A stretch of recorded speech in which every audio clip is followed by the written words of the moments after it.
Hello friends, welcome to my YouTube channel star Gaurav education. दोस्तों, आज की इस वीडियो में हम आपको बताने वाले हैं आपके जो हिंदी के इम्पोर्टेंट क्वेश्चंस रह गए थे उनके जो कुछ वीडियो रह गए हैं। ठीक है, लगभग आपके 5 पार्ट और रह गए हैं। ठीक है, तो आज आपके तीन तीन तो लगभग पार्ट आ ही जाएंगे। ठीक है, बिल्कुल भी चिंता ना करें। और कल आपके आ जाएंगे 3 पार्ट, तो लगभग आपकी पूरी हिंदी कंप्लीट हो जाएगी। ठीक है, और अभी तक अगर आपने जो पिछली वीडियो हमने आपके लिए हिंदी के इंपॉर्टेंट क्वेश्चंस की डाली है, अगर आपने अभी तक भी नहीं उन वीडियो को देखा है तो आपसे रिक्वेस्ट है आप जाइए, डिस्क्रिप्शन में लिंक दी गई है, वहाँ से आप हिंदी के इंपॉर्टेंट क्वेश्चंस दिए गए हैं। ठीक है, मतलब पूरे इंपॉर्टेंट क्वेश्चंस दिए गए, आप डिस्क्रिप्शन में लिंक दी गई है, वहाँ पर देखिए, चेक कीजिए। ठीक है, और वहाँ से आप इन इंपॉर्टेंट क्वेश्चंस को याद कर सकते हो। और आज का जो यह है जो पार्ट 5 है, ठीक है, इससे पहले वाली वीडियो में हमने आपको पार्ट 4 तक निबंध इम्पोर्टेंट बता दी है, एप्लीकेशन इम्पोर्टेंट बता दी है, और आपके लेखक परिचय और कवि परिचय यह इम्पोर्टेंट बता दी है। ठीक है, और उन्हीं में से आएगा, आप बिल्कुल भी चिंता ना करें, बस आप हमारे दी हुई इम्पोर्टेंट क्वेश्चंस याद कर लें, गारंटी के साथ आप बहुत अच्छे अंक लाओगे हिंदी में। ठीक है, तो आपका 2 तारीख का जो पेपर है उसके लिए बहुत ज़्यादा इंपॉर्टेंट है आज के इम्पोर्टेंट प्रश्न। ठीक है, तो देखिए आज हम आपको बताने वाले हैं, वीडियो को बस पूरा देख लेना, क्योंकि जो सबसे ज़्यादा महत्वपूर्ण प्रश्न है उन पर हम टिक लगवाएंगे, 2023 लिखवाएंगे। जो सबसे ज़्यादा महत्वपूर्ण प्रश्न होगा, जिसके आने के ज़्यादा चांस है 2 मार्च के पेपर में हिंदी के में, तो उस पर हम 23 लिखवाएंगे। ठीक है, इसीलिए आपको वीडियो पूरा देखना है, कृपया करके वीडियो पूरा देखें। ठीक है, आज हम इस वीडियो में भाषा बोध के जितने भी इंपॉर्टेंट क्वेश्चन हैं उनको डिस्कस करेंगे। भाषा बोध से आपके टोटल 7 नंबर के प्रश्न आएंगे। ठीक है, और हाँ, ब्लू प्रिंट के हिसाब से ही पेपर बनेगा, आप बिल्कुल भी चिंता ना करें। भाषा बोध से आपके 7 नंबर के कुल प्रश्न आएंगे, जिसमें से 2 प्रश्न आएंगे 2 नंबर के, 1 प्रश्न आएगा आपका 3 नंबर का। ठीक है, तो भाषा बोध के महत्वपूर्ण प्रश्न अपन देख लेते हैं। देखिए, सबसे पहले अपन देख लेते हैं अंक 2 के लिए महत्वपूर्ण प्रश्न भाषा बोध से। देखिए, वैसे भाषा बोध से क्या होता है, अंक 2 के लिए महत्वपूर्ण प्रश्न में क्या पूछा जाता है, जो आपके शुद्धिकरण वाक्य आते हैं ना, जो शुद्ध अशुद्ध वाले, और आपके मुहावरे लोकोक्तियाँ पूछ ली जाती है।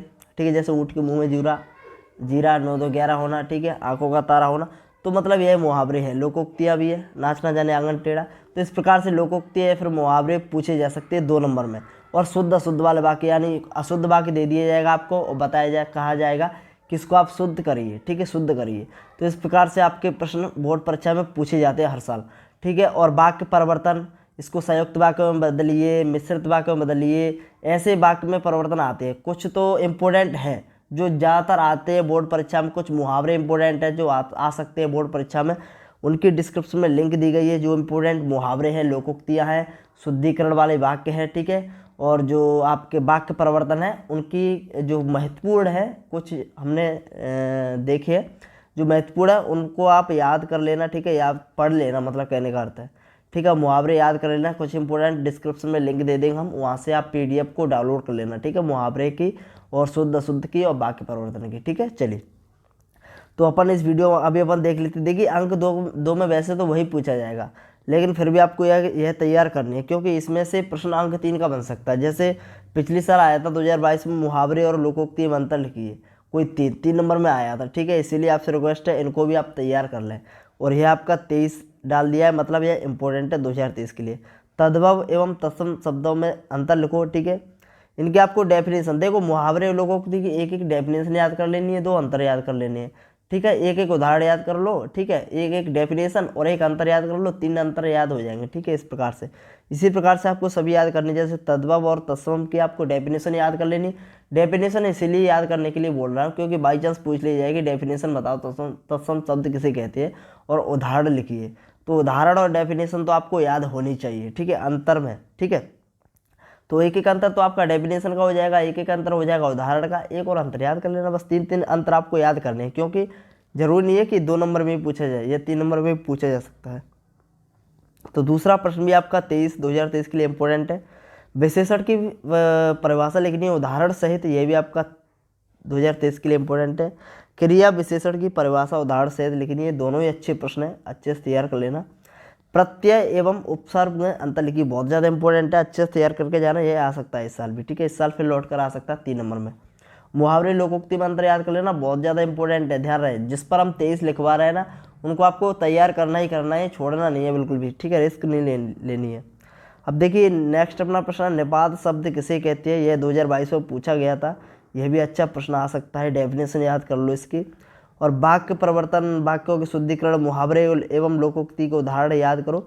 तो उदाहरण हम इसके अभी हमने बताया था, आपको डिस्क्रिप्शन में लिंक मिल जाएगी, वहाँ से आप PDF डाउनलोड कर लेना। वहाँ पर आपको वाक्य परिवर्तन भी इंपॉर्टेंट मिल जाएंगे, वाक्य शुद्धिकरण भी मिल जाएंगे, मुहावरे भी मिल जाएंगे, लोकोक्ति भी मिल जाएगी, ठीक है। तो वहाँ से आप देख लेना। ओके, चलिए 8वां प्रश्न है, तकनीकी शब्द और क्षेत्रीय शब्द किसे कहते हैं। इसकी आप डेफिनेशन याद करना चाहो तो कर सकते हो, ठीक है, पढ़ लेना एक बार, जिससे अगर बाई चांस आ जाए तो आप लिख तो आओगे कुछ ना कुछ। चलिए, तो जिस पर हमने 23 लिखवाया ना, उसको आपको अच्छे से तैयार करना ही करना है, ठीक है। अंक 3 के लिए महत्वपूर्ण प्रश्न देख लेते हैं। देखो वैसे तो जो ऊपर वाले अंक 2 वाले प्रश्न थे ना, उसमें से भी अंक 3 के बन सकते हैं, इसीलिए हमने उसमें आपको 3-3 अंतर याद करने के लिए बोला है, ठीक है। तो आपको जो ऊपर वाले प्रश्न है, जैसे 7-8 प्रश्न है, उनको अच्छे से याद कर लेना, क्योंकि उन्हीं में से एक 3 नंबर का 100% आएगा, एक तो, ठीक है, 3 नंबर का, और 2 नंबर का भी आएगा। 2 नंबर में आप क्या आएंगे, शुद्ध शुद्ध और मुहावरे वगैरह, लोकोक्ति वगैरह, अभी हमने जो बताई थी, डिस्क्रिप्शन में लिंक दी गई, वहाँ से PDF डाउनलोड कर लेना और पढ़ लेना, ठीक है। और भी आप एक्स्ट्रा याद कर सकते हो, मना नहीं कर रहे हैं, ठीक है। चलिए, अब देखिए भाव विस्तार या फिर भाव पल्लवन। देखो यहाँ से आप करना चाहो, अगर आप करना चाहते हो, देखो वैसे आने के इसके बहुत कम चांस है भाव विस्तार के, लेकिन फिर भी अगर आ गया एग्जाम में तो आपको थोड़ा पढ़ के जाना है, ठीक है, जिससे आप थोड़ा बहुत तो लिख कर आओगे ना। एक बार पढ़ लोगे, क्योंकि 2-3 दिन में नहीं भूलने वाले हो, ठीक है, कुछ ना कुछ पढ़ के जाना है आपको। और हाँ, अब आपको पूरे दिन हिंदी हिंदी हिंदी पढ़नी है, और कुछ उठा के भी नहीं देखना है, ठीक है। 2-3 दिन रह गए, 2-3 दिन में आपको ओनली हिंदी हिंदी पढ़नी है, ठीक है। हिंदी हिंदी पढ़ो बस, और कुछ नहीं पढ़ना। अगर आप टाइम मिल जाए तो जैसे मैथ्स का पेपर है नेक्स्ट, और फिजिक्स का पेपर है, तो थोड़े बहुत लगा लिया करो मैथ्स वगैरह, ठीक है। और मैथ्स के इंपॉर्टेंट क्वेश्चन नहीं हो पा रहे हैं कैसे भी करके, ठीक है, आप NSD से तैयारी करो। मैथ्स के NSD से एक भी प्रश्न बाहर नहीं जाएगा, आप चिंता ना करें। NSD हमने आपको पहले भी बोला था कि आप NSD तैयार करें मैथ्स के लिए, ठीक है, NSD बेस्ट है। चलिए, और हिंदी के ऑब्जेक्टिव के लिए आप क्या करें, हिंदी के ऑब्जेक्टिव के लिए आप, हमने आपको पहले ही बोला था कि प्रश्न बैंक से ऑब्जेक्टिव तैयार करें। आप ऑब्जेक्टिव प्रश्न बैंक से तैयार करें, मोस्ट इंपोर्टेंट ऑब्जेक्टिव दिए गए हैं, वहाँ पर आंसर भी दिए गए हैं, ठीक है, प्रश्न बैंक में। तो आप ऑब्जेक्टिव प्रश्न बैंक से तैयार करें, या फिर जो परीक्षा दिन की जो सीरीज आती है, उसमें शुरुआत में 4 सेट दिए रहते हैं, तो वहाँ से जो चारों सेट के ऑब्जेक्टिव है वो आप तैयार करें, क्योंकि ये इंपॉर्टेंट होते हैं। जो शुरुआत के जो 4 सेट दिए रहते हैं, परीक्षा दिन हो गया, परीक्षा लोक हो गया, परीक्षा बोध हो गया, इनमें जो 4 सेट दिए रहते हैं शुरुआत के, तो आपको वह तैयार करने हैं, ठीक है, वह बहुत ज़्यादा इंपॉर्टेंट होते हैं, ठीक है। तो आपको वहाँ से आपको ऑब्जेक्टिव तैयार करने हैं, और प्रश्न हमारे दिए हुए याद करें, बस आप पक्का बोर्ड परीक्षा में बहुत अच्छा स्कोर करोगे। तो आप इसको तैयार कर लेना, यह 2023 के लिए, ठीक है। और बस आप एक ही याद कर लो, एक ही इम्पोर्टेंट है इसमें, अगर इसमें से आ भी जाता है तो पढ़ लेना थोड़ा बहुत, ठीक है। वैसे आने के चांस कम है, बहुत ज़्यादा, लगभग 20% चांस आने के बस। तो राजभाषा और राष्ट्रभाषा को परिभाषित करते हुए इनमें अंतर लिखो, यह बहुत ज़्यादा इंपॉर्टेंट है, इसके आने के चांस 99% है 3 नंबर में, ठीक है, इस साल। तो राजभाषा राष्ट्रभाषा को आपको डेफिनेशन इसकी तैयार करनी है, और इसमें अंतर लिखना है, ठीक है। और आपको यह भी बताना है कि भारत की राजभाषा कौन सी है और राष्ट्रभाषा कौन सी है, ठीक है। तो आपको यह तैयार कर लेना है। तो 3 अंतर आपके हो जाएंगे, कैसे हो जाएंगे, राजभाषा राष्ट्रभाषा की आपको डेफिनेशन याद कर लेना है, और आपको क्या करना है, भारत की राजभाषा कौन सी है और राष्ट्रभाषा कौन सी है वो आपको याद कर लेना है, ठीक है। 2 अंतर हो गए। तो इस प्रकार से आप 3 अंतर याद कर लेना कुछ ना कुछ, ठीक है। अब देख लेते हैं अपन वाक्य से आप क्या समझते हैं, यह भी मोस्ट इंपोर्टेंट है, इसको आपको तैयार कर लेना ही कर लेना है। वाक्य से आप क्या समझते हो, रचना के आधार पर वाक्य कितने प्रकार के होते हैं, रचना के आधार पर वाक्य 3 प्रकार के होते हैं। तीनों की आपको डेफिनेशन तैयार कर लेनी है, ठीक है, और वाक्य की डेफिनेशन याद कर लेनी, क्योंकि यह 3 नंबर में आ सकता है इस साल। तो 5वां और 6वां प्रश्न वेरी वेरी मोस्ट इंपोर्टेंट है, इन दोनों में से 99% एक प्रश्न आने के चांस है। और मुहावरे लोकोक्ति की डेफिनेशन, उपसर्ग प्रत्यय की में अंतर, और क्या कहते हैं आपका एक और था तद्भव और तत्सम, यह है, ठीक है। ये करके जाना आपको किसी भी हालत में, ठीक है। और अगला अपना जल संरक्षण एवं नशा मुक्ति पर एक विज्ञापन बनाइए, इसको आप देख लेना। तो धन्यवाद दोस्तों, टेक केयर, बाय बाय।